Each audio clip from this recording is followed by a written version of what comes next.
That was our stalwart friends who are with us year after year, the Tarumi Violinists, and our thanks to them to join us tonight as they have before, and as they have around the world. They've entertained at the White House, White House, and endless ceremonies with their music and song, and those brave little violinists there have suffered such terrible weather.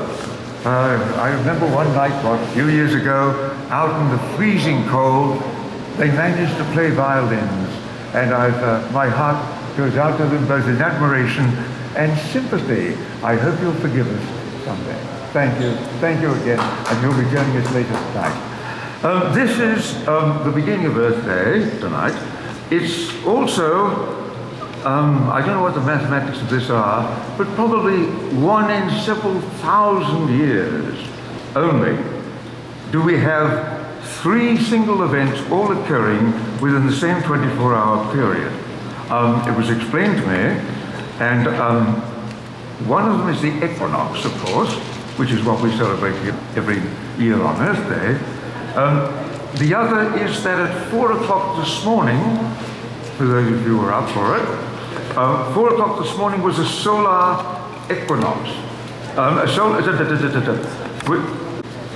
And also 3, this is, or at least within this 24-hour span, this is what is called the Serpent Mound, a blessing of an event by Native Americans of the seeds and the water.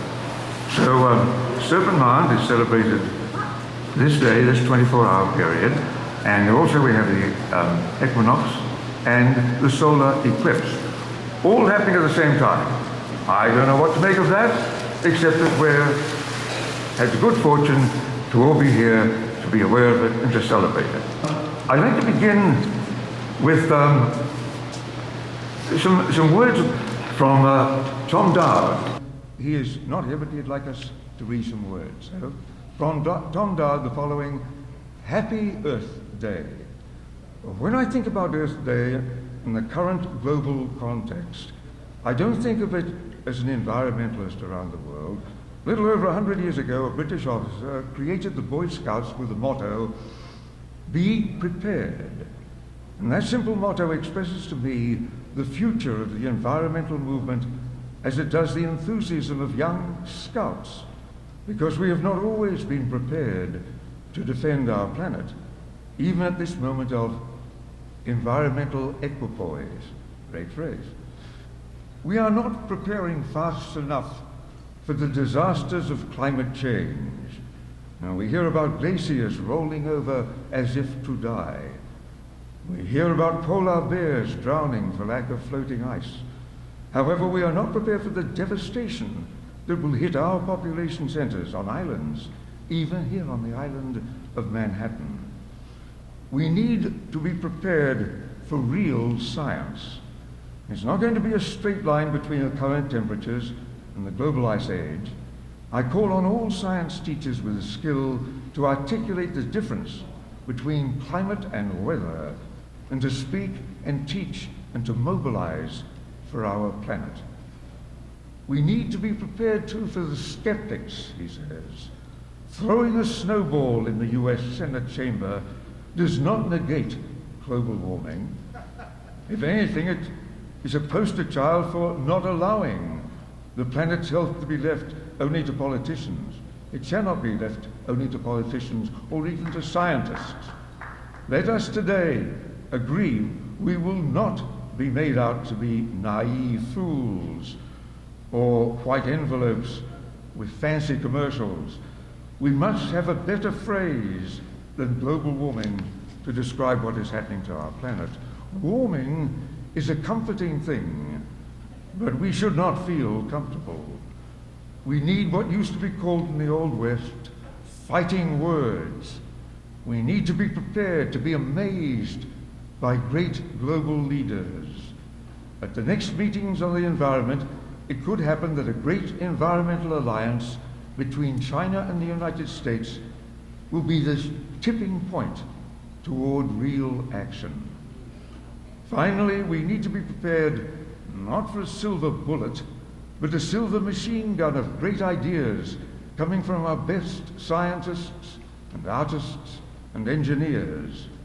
Low-energy nuclear reaction, solar, wind and tidal generation, thorium reactors, conservation, and hundreds of other ideas will fill the environment like great tracer bullets in search of the real target, peace and justice and care of Earth.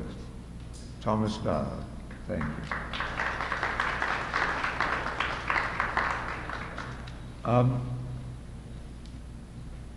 I'm going to ask now from somebody who's representing, perhaps most importantly of all of us here, and particularly for oldies like me, the youth, the young.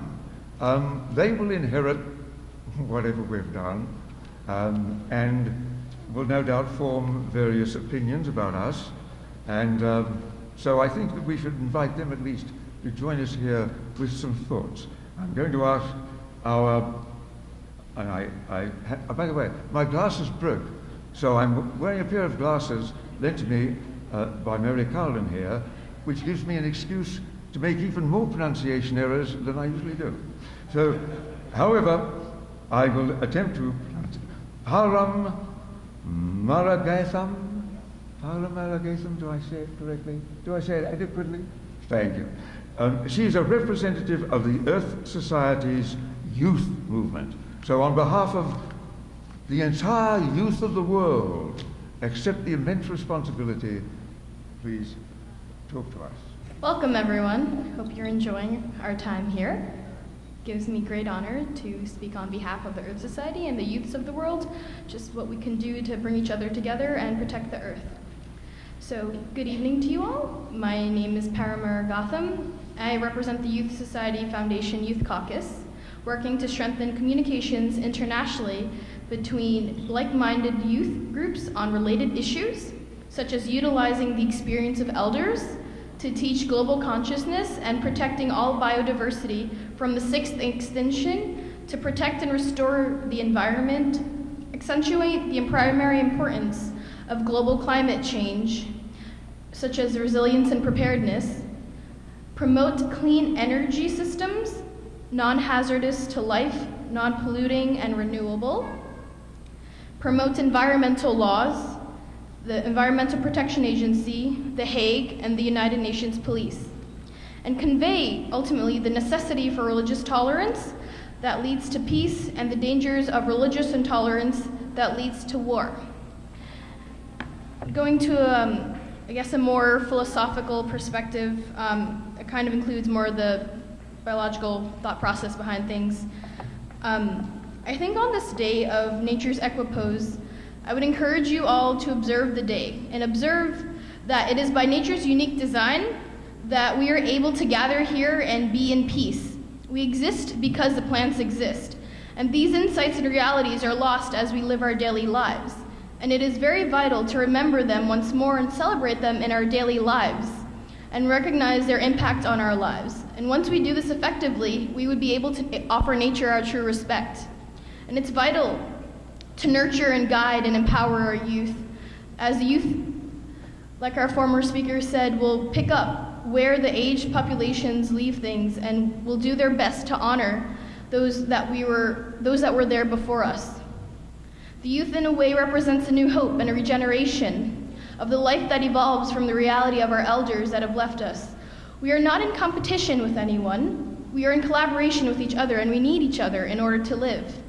So why don't we encourage each other and live out this collaboration between the young and the elder population, as it serves each other's best interests if we support each other all together.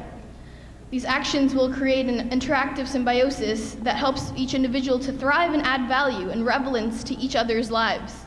The service to each other will support and create a more harmonious ecosystem. And Earth will be here as long as we protect her and nourish her from apathy. It is important we care for her once more and not let our egos take precedence over her life. Thank you.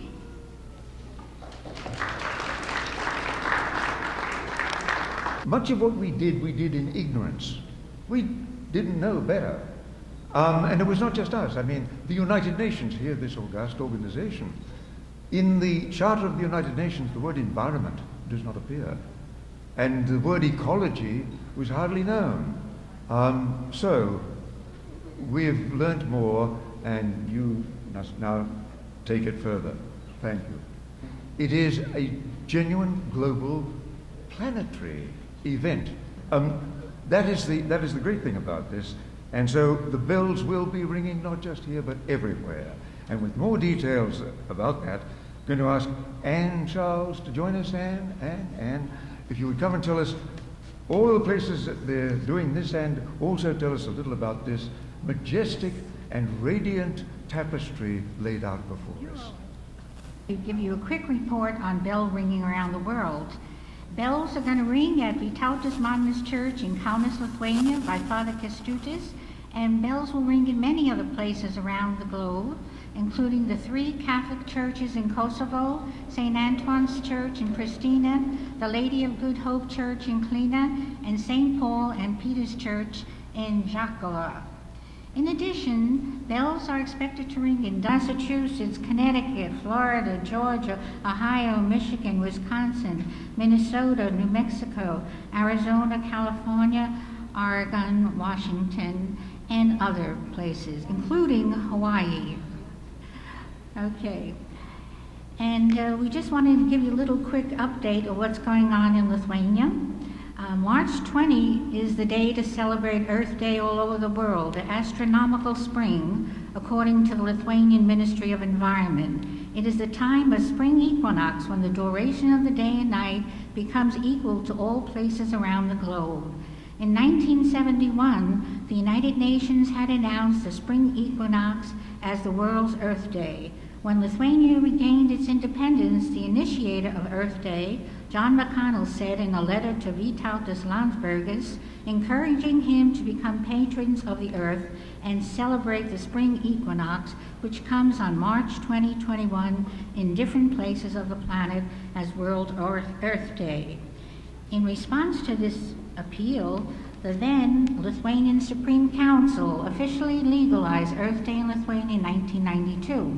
On this day, the Ministry of Environment organizes celebrations, creative promotions, and trips to parks. The General State Forest Enterprise and all 42 forest enterprises celebrated by building new nesting boxes for birds on that day. In addition, the Environment Protection Committee of Seimas, the Parliament, raises the Earth flag on Independence Square on that day. Now, we would like to see more countries follow the example of Lithuania and get those flags, the Earth flags, raised in your city or your town or your country. And where else will bells be ringing this year on Earth Day on the equinox? You guessed it. Dr. Faward and Joanne Tofelis of Art Miles Mural Project have some answers. Bell-ringing countries invited to ring bells include Australia, New Zealand, Italy, Spain, Slovenia, Czech Republic, Bosnia-Herzegovina, Kenya, Uganda, Cambodia, South Korea, Malaysia, the Philippines, Indonesia, Egypt, Mexico, Uruguay, and others. I even got a last-minute call from Lithuania. They told me that they were thinking of doing an Earth Day concert. And that's the way it goes. It becomes contagious, this Earth Day fever. Now we're going to take a look at this mural, which was created, actually was dedicated to John McConnell by Art Miles Master Muralists. In our salute to Joanne Tofelis of Art Miles Mural Project, UNA, USA, San Diego, she's presenting a mural number 4,641. She has close to 5,000 murals entitled The Real Earth Day. That's what she named this mural. Especially created as a tribute to Earth Day founder John McConnell by Art Miles Master Muralists Cecilia Linaro and Min Lee for the culture of peace, and she's been a loyal supporter of the UN International Decade for the Culture of Peace. the Millennium Development and Sustainable Development Goals, and were honored at UNESCO headquarters and the U.S. mission to UNESCO in May 2014 in Paris. There was a tremendous show there featuring all these murals. Nearly 10 miles of 5 by 12-foot murals on canvas have been completed by more than 500,000 people from over 120 countries. And the mural was photographed by Faoud Taufalis. So I think that's pretty good of Joanne. Every year she introduces a new mural, and as she said, this is the real Earth Day. Thank you, Anne. And what a luminous picture that is. John would love it. We spoke about looking to science to rescue us from the situation we're facing. And we do live in the age of science, and science is the art of the modern age. So it is appropriate that, once again, UNESCO, the United Nations Educational and Science Organization, should be here and have been gracious enough to sponsor this event yet again. And to say a few words about this, I'm going to ask the science specialist of UNESCO, Anna Persic, to join us and say a few words. As many of you know, UNESCO has been created in 1945 precisely to use the power of science, of education, and of culture to promote peace, but also to promote our understanding of the planet, of the sustainability of the planet, and also to promote the overall well-being of all of its inhabitants. Today, as you know, UNESCO is celebrating its 70th anniversary, and we are very glad to have this 45th anniversary of the Earth Day that we add to our celebrations. Both events, the Earth Day and the 70th anniversary of UNESCO, have a strong focus on peace and on the promotion of peaceful, just, and sustainable societies. And indeed, the reflections on peace are as important now as ever. I will quote a statement that is of particular importance for UNESCO, and that is that since wars begin in the minds of men, it is in the minds of men that the defenses of peace must be constructed. This statement was indeed penned by the founding members of UNESCO 70 years ago, among the ruins of the Second World War, and it is still very true today. In fact, today we must be as bold as they were 70 years ago and invest much more in the building blocks of lasting peace, namely respect for human rights, human dignity, and democratic values. Our Director General, Ms. Irina Bokova, recently said that to counter discourses of hatred that seek to set cultures against each other, we must guarantee universal access to quality education to enable one to withstand calls to violence. To counter the destruction of cultural diversity and the persecution of minorities, we must protect cultural heritage as a force for mutual understanding. To counter ignorance and censorship, we must guarantee freedom of expression and protect journalists. In addition to these very fundamental values that have been promoted by UNESCO since its beginnings, UNESCO, together with the rest of the international community, is very much involved in this particular moment of importance where the world community is building a new development agenda with sustainable development goals at its core.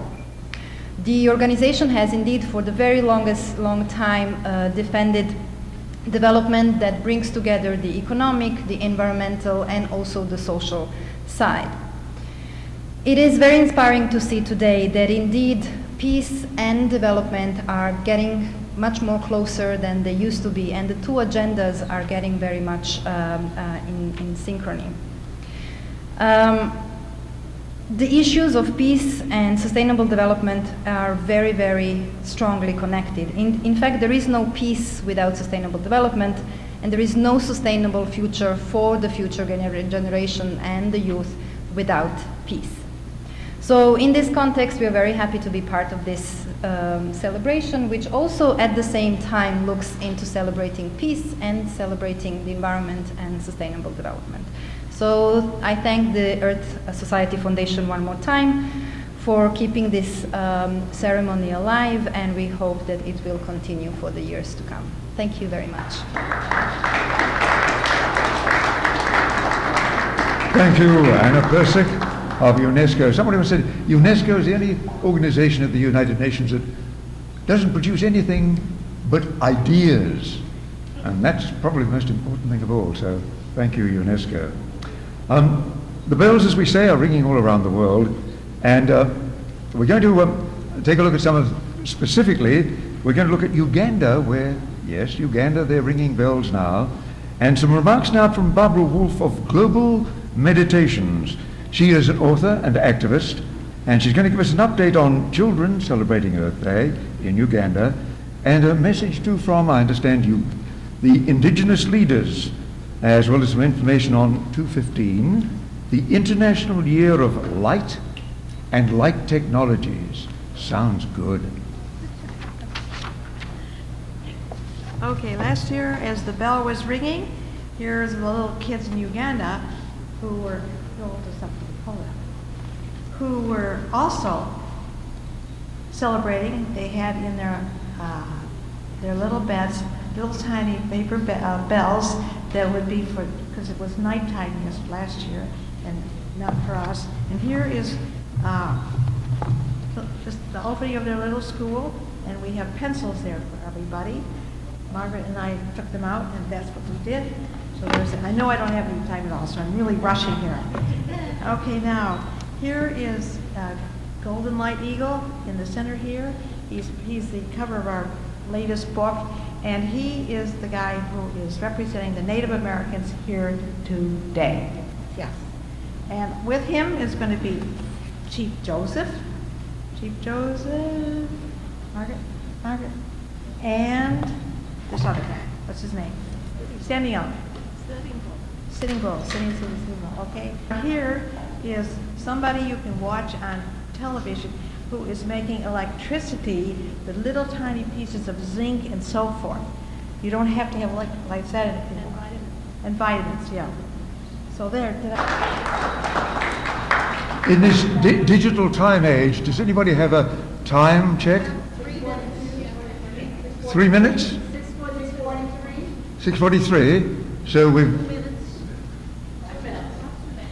Can we ask if the 2 minutes and how many seconds, please? Some music again. We're going to ask the Tarumi Violinists.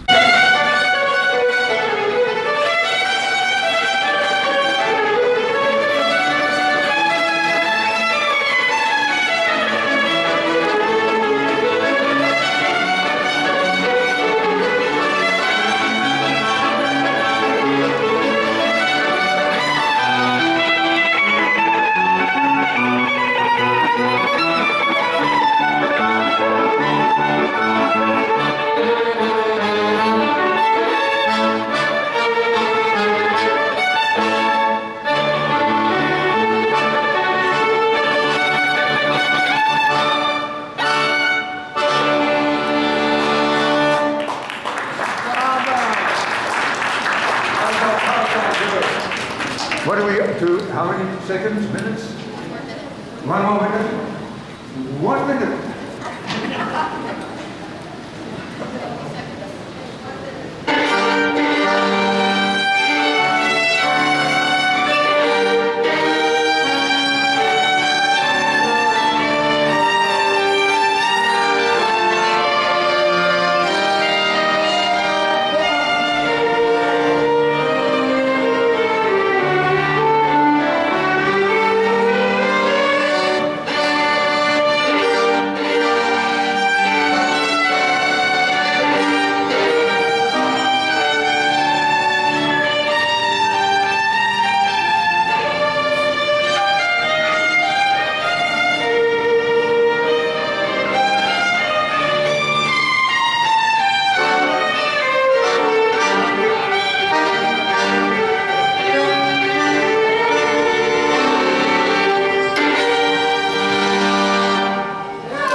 as our bells ring, a moment of silence, reflection, and meditation here and everywhere.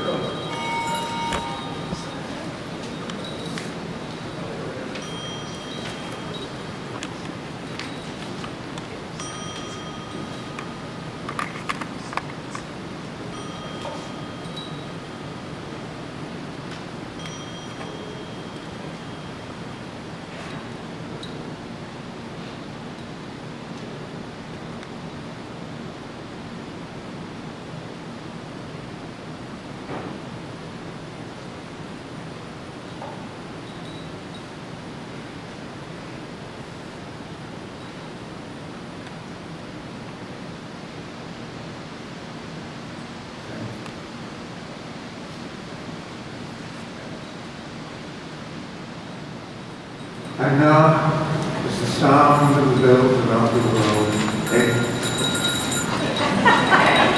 echoes away, we'll ask Helen now was here. Appropriate now that we should ask you to bring us up to date with what's happening now, and your friend and associate Margaret Mead, who was so closely involved in this and made this possible, and I would like you to tell us a little bit about it and this event now. Helen.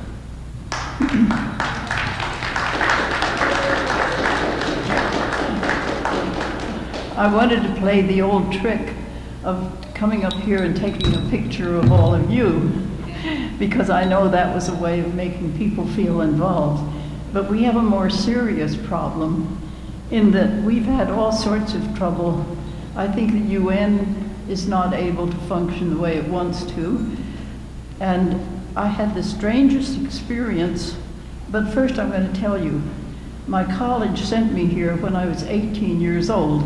I'm now 89, so you do the arithmetic, but it's something like, I think it's something like 60 or 70 years, and I have never missed an Earth, well, I missed a couple in between, but I was at the first Earth Day, as everybody knows here, but I realized that I had the privilege of being on the 38th floor working with Dr. Ralph Bunch, who was an Assistant Secretary General.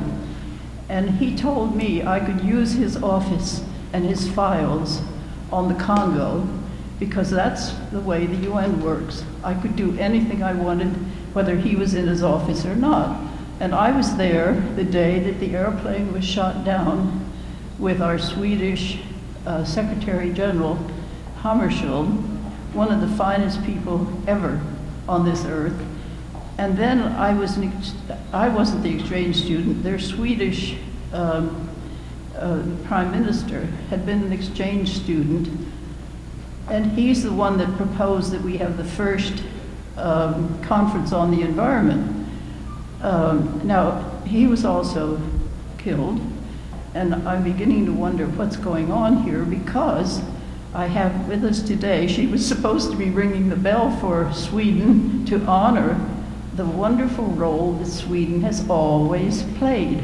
And we asked the Secretary General to make his statement for the equinox. And the equinox and the UN illustrate something that can't happen unless each one of us does something. And so every person here, including the children here, are apt to do something that's going to make this world a better place.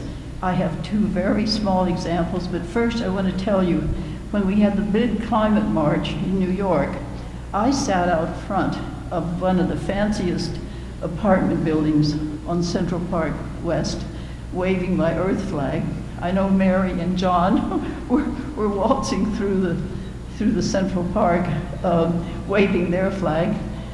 But something happened that connected my distant and yet often high-level approach at the UN with people that didn't know they were doing something. Two little boys, aged 12 and 16, were carrying signs saying, "Earth needs to breathe." And his younger brother was carrying a sign saying, "Action now." And I thought, how do we act in a planetary way and get above all the politics that are bothering us today? But I wanted 2 examples.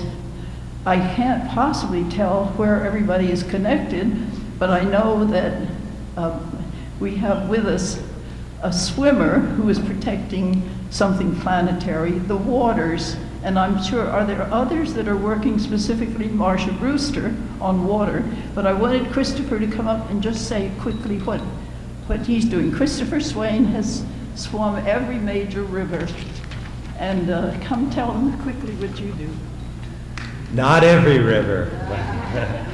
I did swim the entire length of the Hudson River in 2004, and then was lucky enough to work with Helen and Marcia Brewster on an informal launch for the World Water Decade, which was 2005, and it's going to wrap up this year in 2015. And you all know, because we're at the United Nations, that clean water is the prerequisite for the realization of all the other human rights. And in finding a way to recognize the end of the water decade, I was thinking the temptation is always to look far away for dirty water for Americans to another continent. But right across the river from us here, 2 of the dirtiest waterways in the world flow, Newtown Creek and the Gowanus Canal. The Gowanus probably rivals anything anywhere for sheer magnitude of contamination. So in honor of the close of the water decade later this year, I will swim both of those waterways and ask not just my countrymen and women, but everyone everywhere to recognize that even if it's bad, even if things are contaminated, even when things look hopeless, even when the rivers in your own backyard look beyond repair, that they're not. I'm going to walk forward through my fear and discontent and small amounts of hope and try to make these waterways swimmable again. Because I'm a swimmer and I love the water and I haven't given up yet. I still have hope. So thank you so much to all of you for having me. And Helen, I want you to know that every day when I do this work, your courage helps me go forward. Well, see what I mean? So I am proud to know you. Thank you. That's wonderful. All right. And after he swam the East River, I know his mother said, I wish he wouldn't do it. Because he comes through all this filth, although he's got all the masks. The other quick way to connect each other in the future, and I mean every single one of you, we're going to have to figure out a way that we all stay in touch. And I want Monica to come up and tell us the message from the highest possible office on this earth, the Secretary General Hammarskjöld. Now, finally, on the front pages of the New York Times, we're reading about the assassination of probably the best leader that this organization has ever had, Dag Hammarskjöld, who I happen to know personally very well, and who I also know firsthand through my uncle, who was very close to him and who visited the site of the place where the plane crashed and who brought all the evidence to the United Nations about his assassination. Now, the words for this organization is, "The truth shall set us free." The Swedish Prime Minister, who I also knew, was also assassinated. And we also have Martin Luther King and probably President Kennedy, all agents for change for this world to become a better world. I'm not a conspiracy theorist, but I think it's beginning to look like a pattern that all powerful places are being eliminated systematically and taken over for other interests. And I think each one of you here, it just touches me to see each one of you here are here because we all have a microchip inside of us that responds to truth.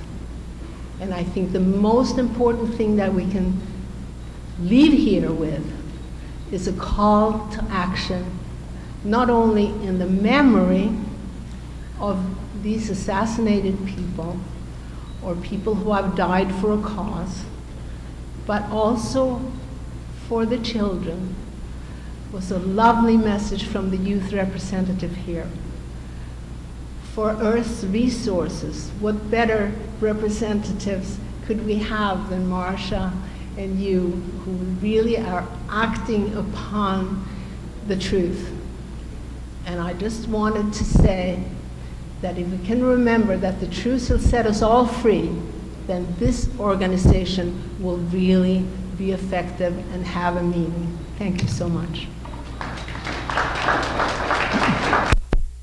Means that all of you have to how to stay together, how to work together, how to help the United Nations, because all our best peace-loving leaders seem to have more trouble than whatever. But in any case, I'm not going to live long enough to be part of, say, a 20-year program, but I think you better all start getting together and making sure that your voices are heard. And remember that Earth Society, the two words were equinox and earth. And so whatever you are doing that you want help with and you want support and you want people to share. And by the way, Param, who I've never met before that spoke earlier, I was born in India on the mission station in the same town that she knows very well indeed. So there's another coincidence. So we're going to stay in touch for sure. And thank you all for coming. It's such a terrible day.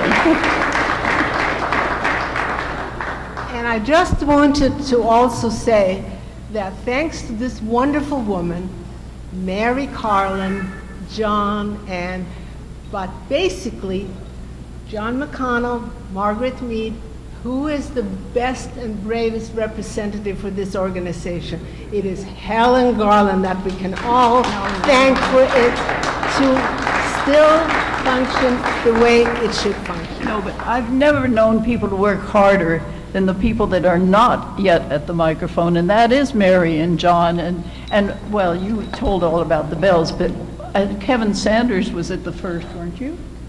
Yes. So Kevin is another one that needs, No, I was not at the first. Oh, you weren't at the first? No, alas. I didn't even know about it. Oh. I met John McConnell in the street, and we got chatting, and he talked about this and said, perhaps you'd like to get involved. Well, I knew John McConnell way before, and I wanted to tell UNESCO that he was at a UNESCO conference, and he rang the bell there in 1970. And he came back here, and the reason it was such a success was that the Swedish initiative had created in 1967 the idea of having an agenda for the earth care and particularly pollution. What could we no more allow on this earth? And of course, the people that wanted to keep polluting did not want that message. So the other Earth Day suddenly became April 22. It had no connection to what John McConnell had said, which was that we were part of a universal scheme and that we had to learn to understand it. And his books are all on that subject. So we have to remember, and I've never known anybody work as hard as Mary Garland. And I want a hand for her, Mary.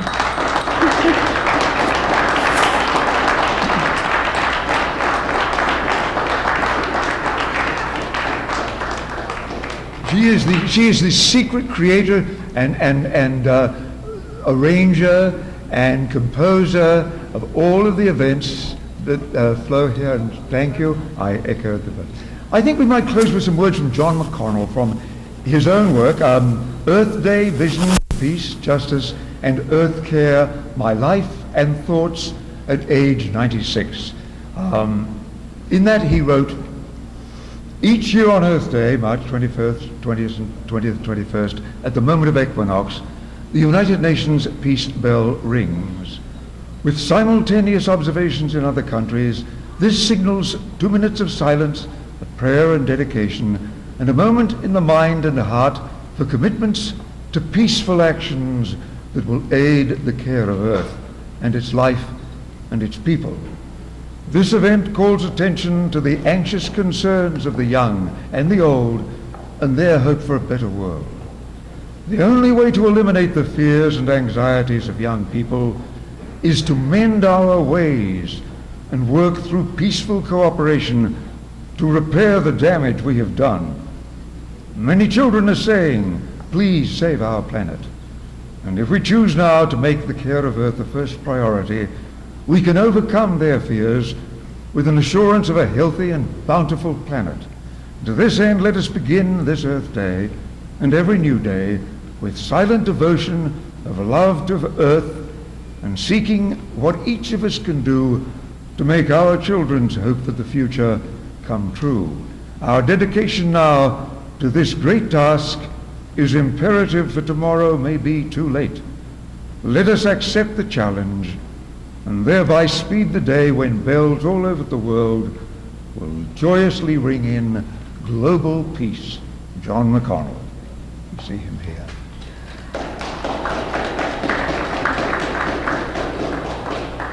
And we're going to ask the Tarumi singers and violinists to play us out with some lively music, upbeat. The next Earth Day is going to be Saturday, our time will be Saturday, March 19, 11:30 p.m., which is going to be Sunday, March 26th. Now, did you take all note of that? Good.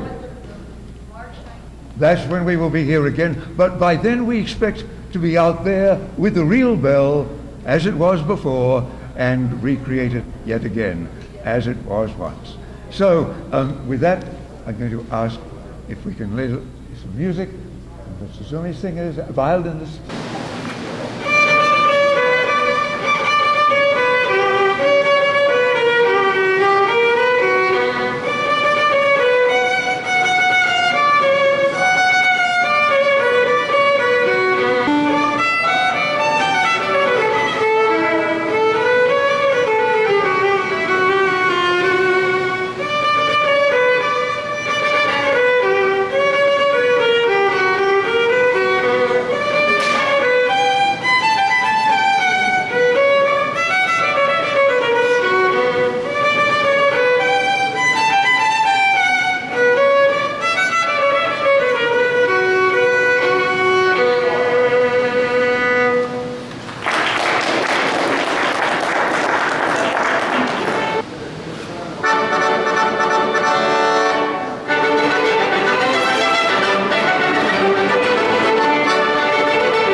Even Savar, at age 16, composed, and to our loyal violinists each year, thank you, and good night. On this occasion, join us again exactly 1 year from now. We'll see you then in Garland, back with the real bell, the great rocking. Yay!